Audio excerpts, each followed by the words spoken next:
Бұл жаңғақ YouTube жобасы мен Асқарбек Қазанғап және Сымбат Ғалымбекұлы.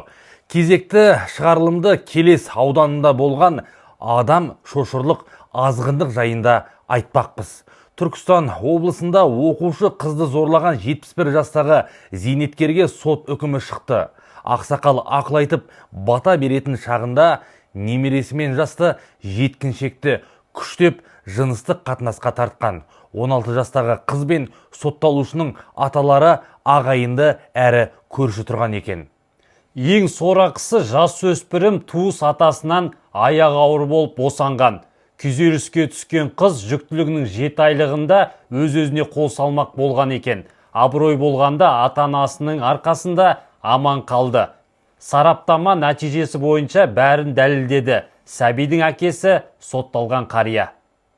Нарбай Бекенқұлов қылмыс кодексінің 120 бабы 3-1 бөлімінің 1 тармағымен және 144 бабының 2 бөлімі кінәлі деп танылсын. Оған қылмыс кодексінің 120 бабы 3-1 бөлім 1 тармағымен педагогикалық лауазымдарды және кәмелетке толмаған жұмыстармен істеуге байланысты лауазымдар атқару құқығынан өмір бойы айырып отырып 15 жыл мерзімге бас бостандығынан айыру жазасы тағайындалсын.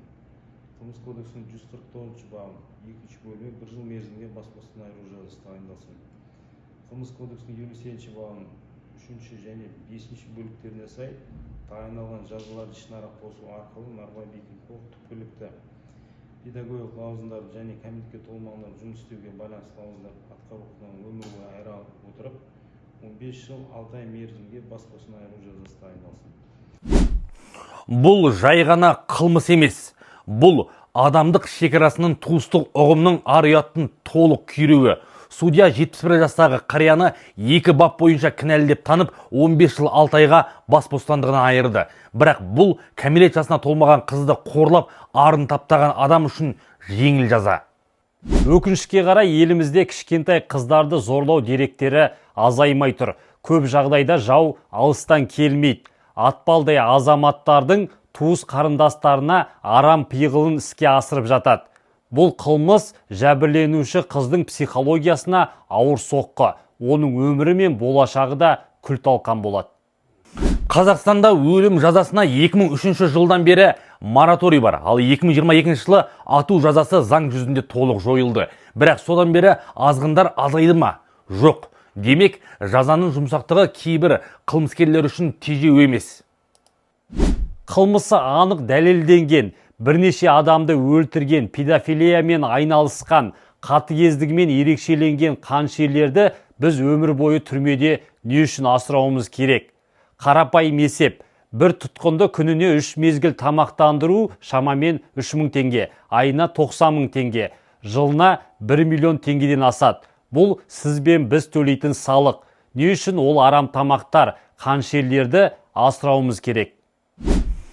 Бүгінде әлемде 50-ден астам елде өлім жазасы бар. Мысалы, Қытайда аса ауыр қылмыстар үшін, Иран, Сауд Арабиясы адам өлтіру, терроризм, зорлау үшін. ақш-тың кейбір штаттарында өлім жазасы бар. Сингапурда жаза өте қатал, соның арқасында қылмыс деңгейі ең төмен елдердің бірі. Ал Еуропа елдері өлім жазасынан бас тартқанмен, ол жақта заң үстемдігі, тергеу сапасы, әлеуметтік бақылау өте жоғары. Қазақстан сол деңгейге жетті ме? Әзірге жоқ. Әрине, мәселе тек ату жазасында емес.